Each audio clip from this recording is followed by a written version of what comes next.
सुशांत जी। चित्त रोता था, आंसू आंसू जल के नहीं होते थे, खून के होते थे।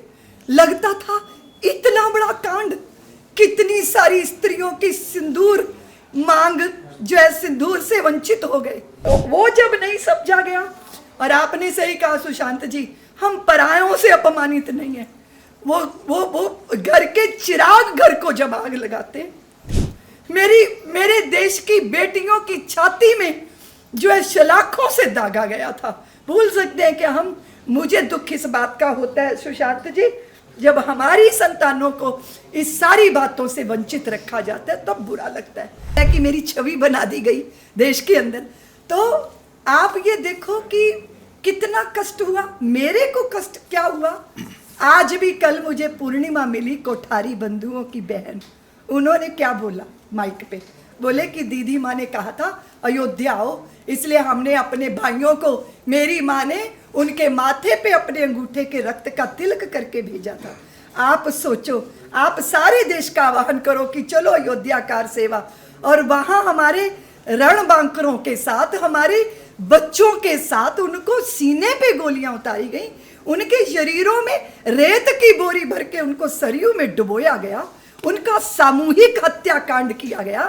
कैसा लगता होगा सुशांत जी, जिस व्यक्ति ने आह्वान किया हो और वहां ये हो जाए, तो उसके हृदय का अपराध बोध हिमालय से बड़ा होगा कि नहीं। हम उसी हिमालय जितने अपराध बोध से दबे हुए थे सुशांत जी। चित्त रोता था, आंसू जल के नहीं होते थे, खून के होते थे। लगता था इतना बड़ा कांड, कितनी सारी स्त्रियों की सिंदूर मांग जो है सिंदूर से वंचित हो गए। देवियों ने, बहनों ने अपनी रक्षा सूत्र किसके कलाइयों में बांधेंगी, माताओं ने अपनी कोख के लाल न्योछावर। लोगों के लिए ये राजनीति है।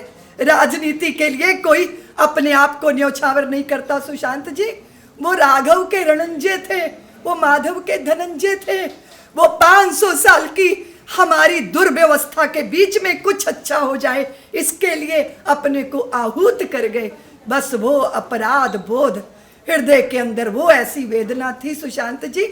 और जिस दिन निर्णय आया, उस दिन मैंने अपने साथियों से कहा मेरे पास पानी रख दो, अगर विपरीत आया तो मैं जी नहीं पाऊंगी, और अगर पक्ष में आया तो मैं उस आनंद को झेल नहीं पाऊंगी।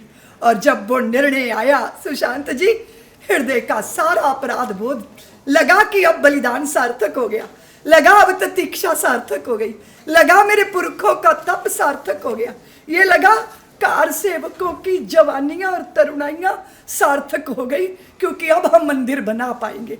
इसीलिए वेदना हृदय की होती है सुशांत जी। लोगों के लिए मजाक होगा, लोगों के लिए राजनीति होगी। मैं कहती हूँ पक्ष विपक्ष दोनों राजनीति कर रहे होंगे, पर राम भक्तों के हृदय में कोई राजनीति नहीं है। वो अपने राम जी को सम्मानजनक जगह पे बिठाना चाहते हैं।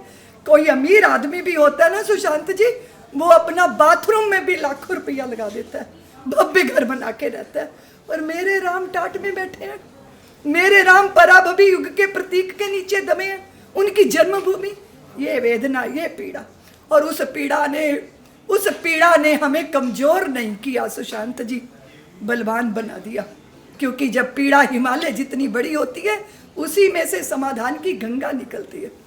और दूसरी बात सुशांत जी, देख रहा हूं आपकी आंखों में आंसू आ गए आज भी वो बात नहीं, मैं इसलिए कह रही हूँ कि हमने इस देश की गंदी राजनीति का विद्रूप रूप देखा है। हमने देखा है कि आप भारत को जड़ से ही काट देना चाहते हो। हम किसी पेड़ की अमर बेल तो नहीं है ना। हमने किसी के लिए कभी दुराव किया हो सुशांत जी, किसी को पराया माना हो, कभी ऐसा नहीं हुआ। एक पक्ष ने कहा कि हम हिंदुओं के साथ नहीं रहेंगे, हमें तो देश का विभाजन करना है, स्वीकार किया गया ना। नहीं तो कौन सी संतान है जिसको अपने माँ की भुजा काटना पसंद हो।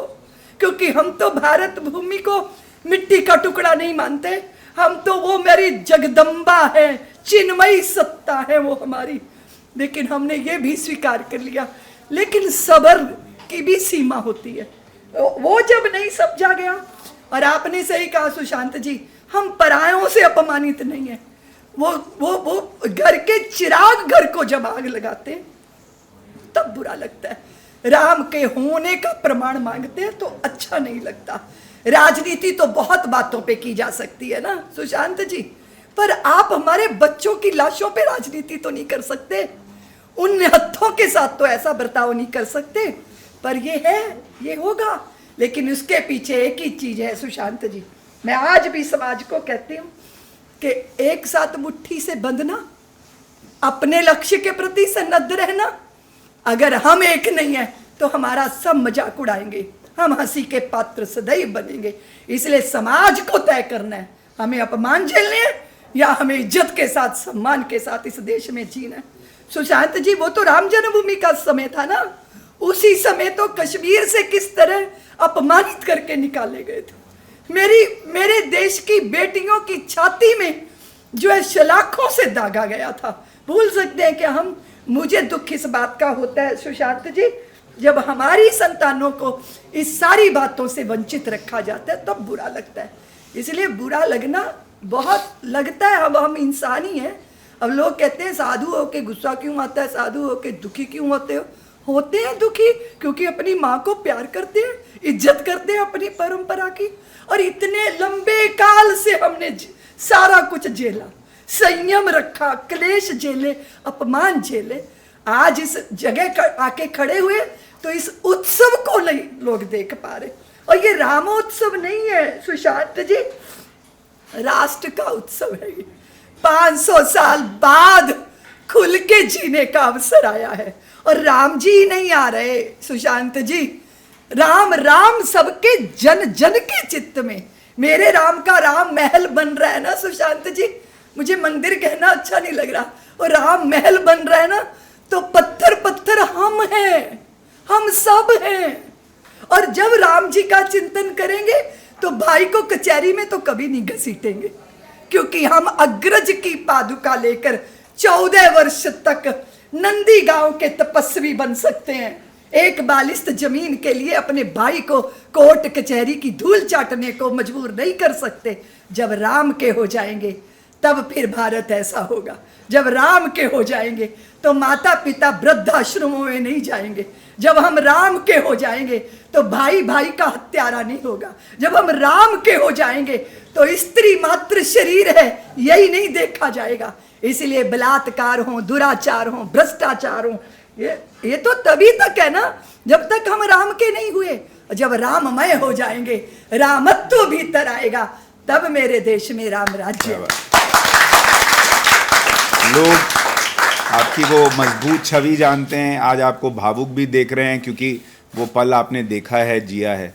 लेकिन इस सबके बीच भी आपने बताया इतना बलिदान, इतना समर्पण, इतना त्याग, और एक मंदिर जो है वो 500 साल के बाद बन रहा है। उस बीच भी जब आप कुछ नेताओं की पॉलिटिक्स का तो हमने जिक्र किया, लेकिन जब आप असदुद्दीन ओवैसी जैसे लोगों को देखते हैं जो आज भी भड़का रहे हैं कि उस मस्जिद को नहीं भूलना है, हमारी मस्जिद के साथ क्या हुआ ये नहीं भूलना है, क्या ये आपको चिंतित करता है? इसको सुनकर आपको क्या लगता है? देखिए, वो अपने युवाओं को भ्रमित कर रहे हैं। इससे बड़ा तो कोई पाप नहीं हो सकता।